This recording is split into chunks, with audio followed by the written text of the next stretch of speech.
Hello, bachcho. Let this question. A car has a total mass is 50 kg and gases are ejected now from it backward directions with a relative velocity 20 meter per second. The rate of ejection of gas is 2 kg per second. Total mass of the gas is 20 kg. The coefficient of friction between the car and rod is 0.1. Value is 10 metre पर second इसको Allen का फॉर वैसे 0.28 दे रखा है। Maximum speed of the car पूछेगी कि मैक्सिमम स्पीड ऑफ कार क्या होगी बेटा।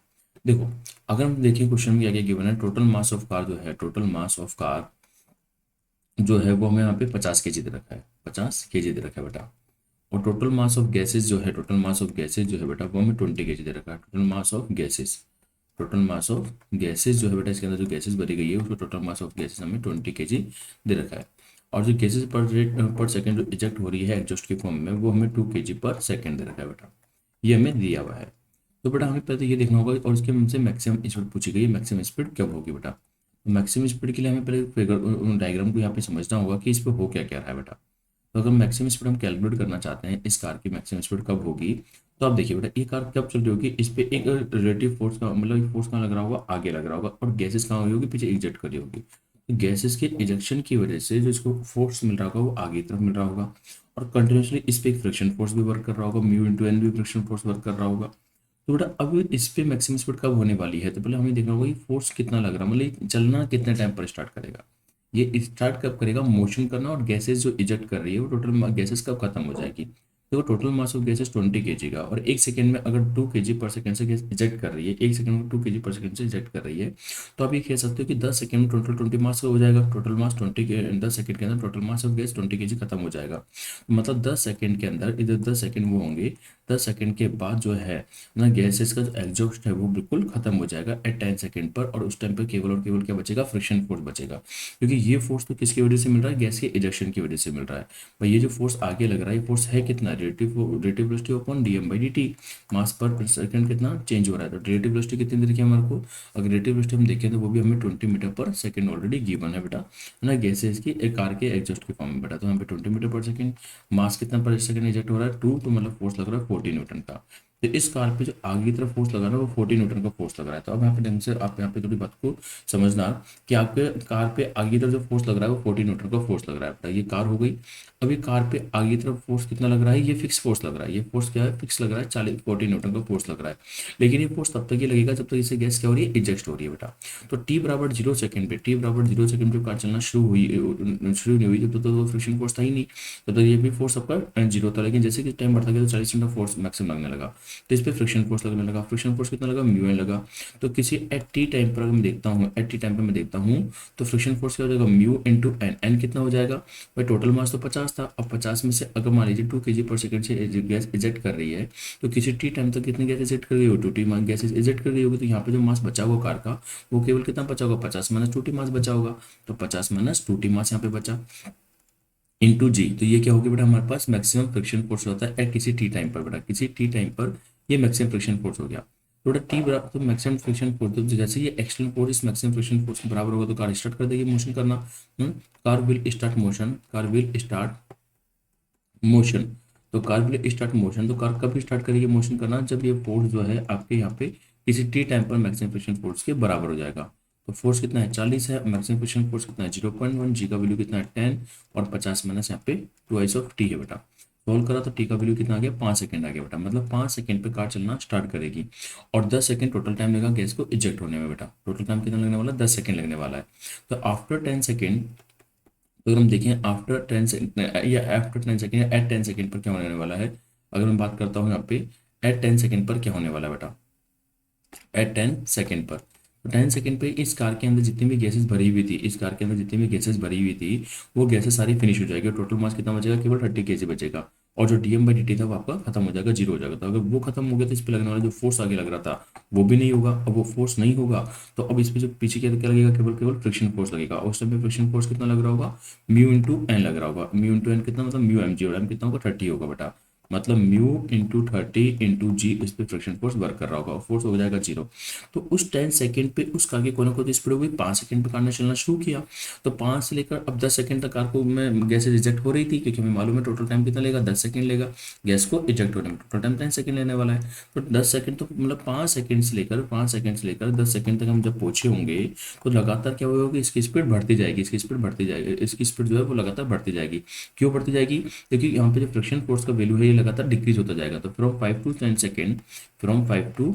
सेकेंड अगर हम बात करें, तो फ्रॉम 5 to 10 सेकेंड में क्या होने वाला है, फ्रिक्शन फोर्स आपको कंटिन्यूसली डिक्रीज होने वाला है और स्पीड क्या होनी कंटिन्यूसली आपकी इंक्रीज होने वाली है। तो एट 10 सेकेंड पे क्या हो जाएगा, एट 10 सेकेंड पे अब आपका फ्रिक्शन फोर्स क्या हो जाएगा, डिक्रीज होता होता बाद में कांस्टेंट हो जाएगा। वो कांस्टेंट हो जाएगा यहाँ पे म्यू एम जी। और जो स्पीड है उस 10 सेकेंड पे क्या हो जाएगी, उस टाइम पे मैक्सिमम स्पीड हो जाएगी। उसके बाद तो क्या होगी, आफ्टर 10 सेकेंड, आफ्टर अगर 10 सेकेंड की आप बात करते हो, तो 10 सेकेंड पे आपका फ्रिक्शन फोर्स तो कांस्टेंट रहेगा, फ्रिक्शन फोर्स तो कांस्टेंट रहेगा, लेकिन वो स्पीड को क्या करेगा, कंटिन्यूसली डिक्रीज करेगा, क्योंकि अब आगे फोर्स लगना बंद हो जाएगा। तो वो स्पीड को कंटिन्यूसली यहाँ पे क्या करेगा, डिक्रीज करेगा। तो 10 सेकेंड पे जो स्पीड रही होगी कार की, वो स्पीड कौन सी रही होगी, मैक्सिमम स्पीड रही होगी। और वो स्पीड हमें कैलकुलेट करनी है, 10 सेकेंड पे स्पीड मैक्सिमम कैलकुलेट करनी है। लेकिन वो 10 सेकेंड कब अचीव हुए हैं, है ना? तो 5 सेकेंड के बाद, क्योंकि स्टार्टिंग मोशन 5 सेकेंड पे हुआ है, तो जो स्पीड को अचीव करने में, तो मतलब जो time taken by the car to get maximum speed अगर देखें, तो time taken by car car के द्वारा कितना टाइम लिया, time taken by car to get maximum speed, maximum speed को अचीव करने में, ना लेने में उस कार को कितना टाइम लगा होगा, तो कार को टाइम लगा केवल 5 second. Total time 10 second, 5 second तो स्टार्ट होने में लग गए थे, तो 5 सेकेंड उसको लगे हैं कि टोटल स्पीड को गेन करने में 5 सेकेंड, क्योंकि 5 सेकेंड में मोशन स्टार्ट हुआ, है ना? और 10 सेकेंड के बाद स्पीड 10 सेकेंड में मैक्सिमम स्पीड होगा, तो कितना टाइम लगा, केवल उसको 5 सेकेंड लगे हैं स्पीड को मैक्सिमम अचीव करने में। अब उसकी किसी जब मासेस पर सेकेंड टाइम क्या होता है, डिक्रीज होता रहता है, तो किसी भी ऑब्जेक्ट की जो स्पीड होती है, जो कैलकुलेट करने का फॉर्मूला जो होता है, उसको हम कंपेयर कर लेते हैं ना इक्वेशन ऑफ रॉकेट की। बेटा इक्वेशन ऑफ जो रॉकेट होता है, रॉकेट प्रोपोर्शनल जो पढ़ते हैं, तो उसमें जो स्पीड होती है कैलकुलेट करने का, किसी भी टी टाइम पर मैक्सिमम स्पीड को कैलकुलेट करने का, वी बराबर u minus g t plus v r relative velocity और एल एन और एम नॉट इनिशियल मास और अपॉन एम, ये मास एम का फॉर्मूला हम पढ़ते हैं। बेटा रॉकेट के लिए हम पढ़ते हैं किसी भी टी टाइम पर जो स्पीड होती है उसको कैलकुलेट करने का फॉर्मूला पढ़ते हैं। लेकिन जब हमारी कार चल रही है, तो कार का जो एक्सेलरेशन है वो ड्यू टू ग्रेविटी नहीं है, यहाँ तो कार में क्या लग रहा है, फ्रिक्शन फोर्स भी लग रहा है, तो कार में अब क्या लग रहा है, फ्रिक्शन फोर्स लग रहा है। फ्रिक्शन फोर्स कितना लग रहा है, म्यू एम जी। तो एक्सेलरेशन जो होगा, ग्रेविटी का एक्सेलरेशन होगा या फोर्स अपॉन मास होगा, फोर्स अपॉन मास। और फोर्स क्या लग रहा है यहाँ पे, जब मैक्सिमम स्पीड है, एट मैक्सिमम स्पीड के टाइम पे एम से एम काट दो, तो एक्सेलरेशन कितना है यहाँ पे, म्यू जी बेटा ना, एट 10 सेकेंड पे बात हो रही है। जब यहाँ पे कार की स्पीड कैसी है, यहाँ पे कार की स्पीड मैक्सिमम है, तब की बात हो रही है। तब केवल फ्रिक्शन फोर्स लगेगा, तो एक्सेलरेशन म्यू जी होगा। तो मतलब यहाँ पे जो जी लिखा हुआ है, इसको किससे रिप्लेस कर दो, म्यू जी से रिप्लेस कर दो एक्सेलरेशन को ना, फॉर कार के लिए। बेटा फॉर कार के लिए इक्वेशन मिल जाएगी, तो v equals to u minus यहाँ पे क्या कर दो, mu g into t plus v r और L n m naught upon m कर दिया। अब सारी वैल्यू को यहाँ पे पुट कर सकते हैं। फाइनल स्पीड यहाँ पे क्या हो जाएगी बेटा, देखो यहाँ पे जो मैक्सिमम स्पीड है, वो मैक्सिमम स्पीड हमें कैलकुलेट करनी है। तो यहाँ पे जो v है, ये तो कौन सी स्पीड में कन्वर्ट हो गया, आपका मैक्सिमम स्पीड में कन्वर्ट हो गया। इनिशियली अगर हम बात करें तो इनिशियली स्पीड कितनी थी, 0 थी, 5 सेकंड में चलना शुरू ही किया था। तो एट 5 सेकंड पर हमने क्या देखा था कि जो कार की स्पीड है वो इनिशियली स्पीड 0 थी, चलना शुरू कर रहा था। कोफिशिएंट फ्रिक्शन 0.1 है, जी का वैल्यू 10 है। कितने टाइम लगा इस स्पीड मैक्सिमम स्पीड को अचीव करने में, तो 10 सेकंड पे मैक्सिमम स्पीड को अचीव कर लिया। लेकिन टाइम इंटरवल कितना लगा, 10 सेकंड पर अचीव करा, 5 सेकंड में चलना शुरू किया था, टोटल टाइम कितना लगा, ओनली अचीव करने में 5 सेकंड लगे। तो टी का वैल्यू 5 सेकंड हो गया।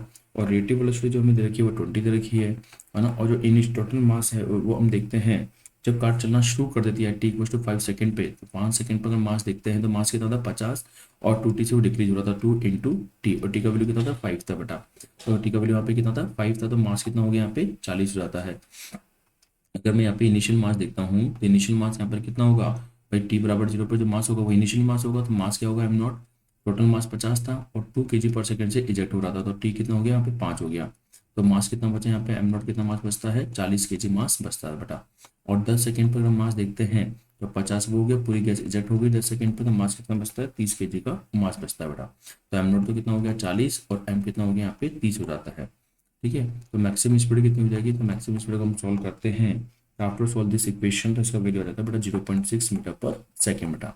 तो कार की जो मैक्सिमम स्पीड अचीव हो गया 5 सेकंड पर 10 सेकंड पर, वो 0.6 मीटर पर सेकंड हो जाती है ना। तो हमें यही कैलकुलेट करना था कि मैक्सिमम स्पीड कितनी होगी, तो मैक्सिमम स्पीड हमने यहाँ पर कैलकुलेट कर लिए कि मैक्सिमम स्पीड यहाँ पर क्या होने वाली है बेटा। ये इनिशियल मास में यहाँ पे थोड़ा ऐसे लिख देता हूँ, जिससे आपको क्लियर विजन में आ जाएगा कि एम नॉट जो मास होगा 50 और 5 सेकंड पे कितना हो गया, 2 इंटू यहाँ पे 5 से मल्टीप्लाई, तो ये मास कितना बच गया आपके पास, एम नॉट 40 kg मास बच जाता है। उन्हें सारी वैल्यू पुट करा तो maximum speed of the car is 0.6 metre पर सेकंड बेटा। तो अगर आंसर की बात करना, आंसर क्या हो जाएगा 0.6 मीटर पर सेकंड, मतलब ए ऑप्शन एकदम करेक्ट हो जाता है। ओके बेटा, थैंक यू।